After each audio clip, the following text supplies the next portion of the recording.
Hello, UCAR. Peter Christensen here, coming to you from the CEO's desk. So, it's back to school time. So I thought I'd go back to the basics. Let's talk about the time clause addendum.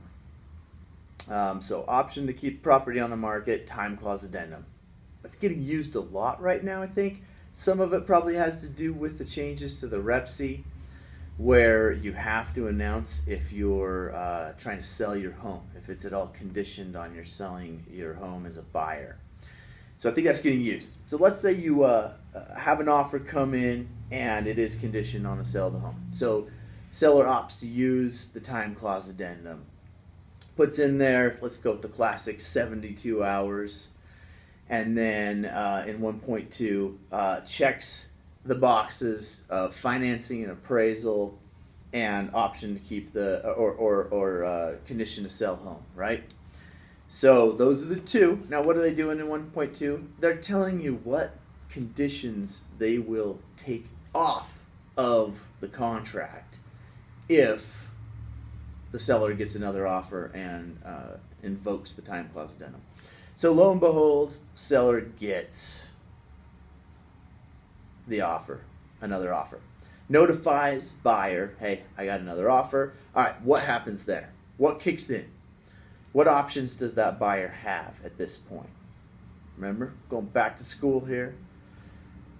Well, really, buyer has two options, right? Buyer can say, you know what? I'm not ready. I'm not going to release these conditions. Then what happens?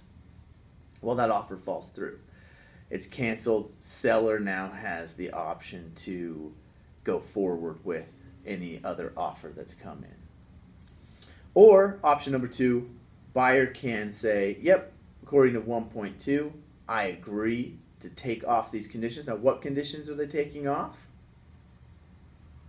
Remember, we marked the condition of sale of buyer's residence or home, and then the financing and appraisal. So buyer's taking a little bit of risk. If buyer doesn't have their home under contract, hasn't sold their home, whatever's going on there, buyer's under a little bit of a risk, right? That they don't get it done. And then what's going to happen if they don't get it done? Well, they also don't have the finance and appraisal deadline to fall back on, or condition to fall back on. So they're not going to be able to cancel for that either. Due diligence may be passed. So buyer's taking a little bit of a risk. I've got to be able to perform or I will be in default, and the default section will apply.